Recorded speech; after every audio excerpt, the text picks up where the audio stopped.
lumalabas na yung pagkasakin niya. Sabi Frankie, sinasabi ng sakin na yun. Gusto niya lumayas kami magpamilya? Ba't mo naman nasabing lumalabas pagkasakim? Gusto niya palayasin niya kami magpapamilya. Hindi ka pa maging masaya. Kaysa ianayin yun, sininip yun, nilinis ko, pinayos ko. Hindi pa siya maging masaya na maging maayos ng bahay namin. Gusto niya lumayas daw kami. So ibig sabihin ngayon, kiniklaim niya na bahay ng magulang niyo yan. Oo daw. Kaya- Bakit daw pinayos ko? No. Ano gusto niyang palabasin? Gusto niya umalis kami dito magpamilya. Tapos siya na yung makinabang lahat. Gusto ko nga siyang pag-usap kami ng harapan. Tapos yung sinasabi niya na bahay daw ng magulang namin. Dapat hindi ko daw pinagawa. Dapat Gusto niya kinausap palabasin. mo kung anong rason, bakit niya kayo... Nung una nga, ang problema daw niya, nung sinaktan ako ng asawa ko. Oo. Kumari, nagmamalsak siya. No. Nga pala yung asawa ko. Sabi ko, tapos na yun, nagkaayos na kami. Kailangan ko yung asawa ko nakatuwang ng mga pagpapalaki ng mga anak ko. Nagkaayos na kami. No. Tapos na. No. Ngayon, sasabihin niya, lumayas na daw kami magpamilya. Wala daw akong karapatan sa bahay namin. Maganda ba yun, Nanay Frankie? Nasa tama ba siya? Sa tingin mo? Dapat tinanong mo. Sige. Dapat, sabi nga niya, bakit ko daw pinagawa yung bahay namin?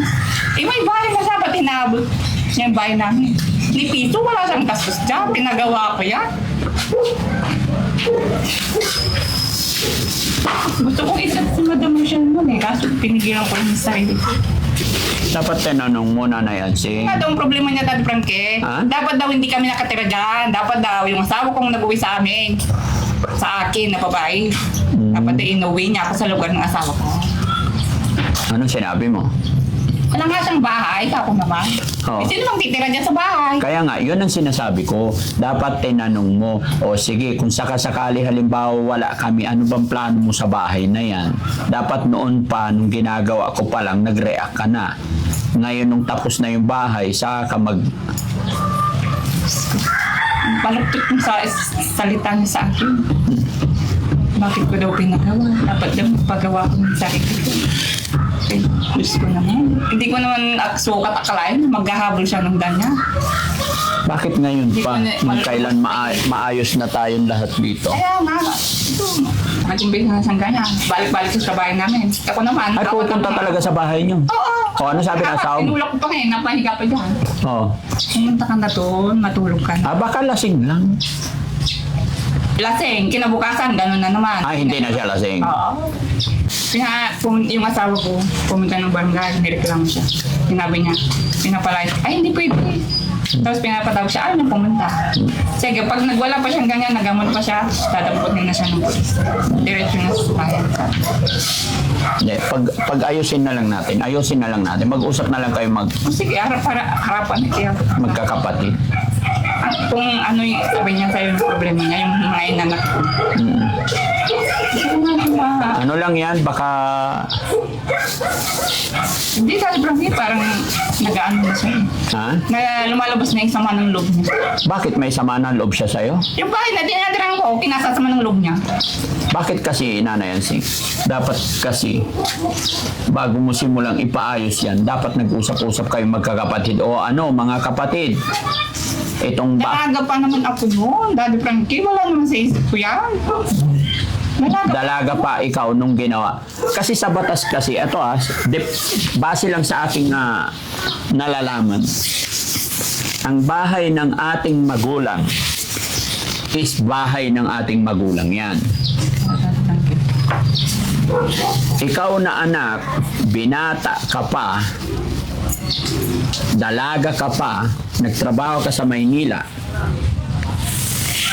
ikaw ang nagkaroon ng pera, pinadala mo sa magulang mo yan, yung perang pinagtrabahoan mo, pinagawa ng bahay, perang pinagtrabahoan mo, ibinili ng lupa. Dahil nabili yon, nung binata ka pa, dalaga ka pa, automatikong pagmamay-ari yon ng magulang nyo. Correct me if I'm wrong, mga kababayan. Wala naman kasi sa isip. Hindi, makinig ka muna. Ganon ang nangyayari doon.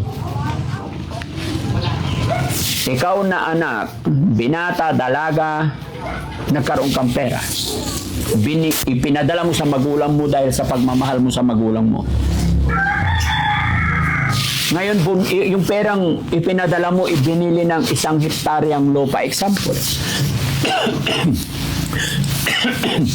Example. Yon ay otomatikong pagmamayari ng magulang mo at hindi sa'yo. Unless nung binata ka, nagpadala ka ng pera, ibili ng lupa, ipinangalan sa'yo, yun ay magiging sa'yo. Kung nung binata ka, dalaga ka, binigyan mo ng pera ang magulang mo, lahat ng nabili na galing sa'yo nung binata ka, hindi nakapangalan sa'yo, otomatiko, pagmamayari ng magulang mo. So sa makatwid, pag nawala ang magulang, paghahati-hatian pa rin ng magkakapatid. Kaya maganda sana nung nawala ang mga magulang ninyo, tapos nung totally lilipat ka na dyan, total may mga bahay na sila. Dapat gumawa ka ng kasulatan, nag-usap-usap kayo, no, mga kapatid, payag ba kayo? Kasi walang bahay at lupa yung asawa ko. Ako na po ang gagawa dito, i-renovate ko na. Payag ba? Dapat pinapirma mo. Hindi ko naman maisip na gano'n ang nangyari. Talaga pa ako doon. Kunti kong binagaway. Ito lang yung pan lang ang bahay, yung pan walang bintana, walang flooring. Tapos yung banda doon, akong nagpagawa, pati dito sa balkon. Hindi ko naman bulubos maisip na magkakaganon sila. Na gano'n yung isipin nila. Pero alam ko yan, Ate Ansing, ano lang yan, baka pagod lang siya. Hindi, dahil parang seryoso siya. Pag-usapan nyo na lang. Ang kahit mga sinabi niya sa akin. Kaya gusto ko makaharap ng Oo. Kasi hindi naman na ano yan, kumbaga hindi ko nasaklaw yan. Pero sige, itatry ko pa rin yung magagawa ko. Pwede tawagin si Kuya Ansing. Ay, Kuya Ansing, si Kuya JJ. Pero papuntahin ko siya dito, huwag kayong mag-aaway ha. Magsabihan lang kayo ng gusto niyo sabihin. Sabi niya yung mga sama lang loob niya. Oo, sige. Nang nakarap ka. Parang ako na yung tatay niyo ah. Baka sakali makinig siya sa'yo. Makikinig yan. No? Na Frankie, hindi ko lubos maisip na may mga bahay na sila. Hindi ko naisip noon na isinupin ko itong bahay ng magulang ko. Inaali na. Tapos ang dumi-dumi pa. Iniwan ko noon nung minsan tumira kami dun sa bahay na sa magulang ng asawa ko. Tapos nakita ko, iniwan ko noon ang dumi-dumi, napabayaan. Kaya bumalik din ako dito eh. Kasi walang ibang titira. Tapos sinabihin ako ng mga kamag-anak. Walang ibang titira doon. Kundi ikaw, umuwi ka na sa bahay. Ang dumi-dumi. Sa bagay, ikaw naman ang babaeng nandito, okay na rin yan. Yun lang, aayusin mo na lang yan. Baka gusto, ang mangyayari dyan, Nanay Ansing, magkakaroon ng danyos. Mabayaran ko. Yes. Ay, gano'n. Anong pampabawi ko? Depende sa pag-uusap nyo na, pero alam ko hindi naman yan malaki. Maliit na bagay lang. Mga ano, Nanay Ansing? Ayaw niya pumunta dito. Sige. Paano yan? Ayaw.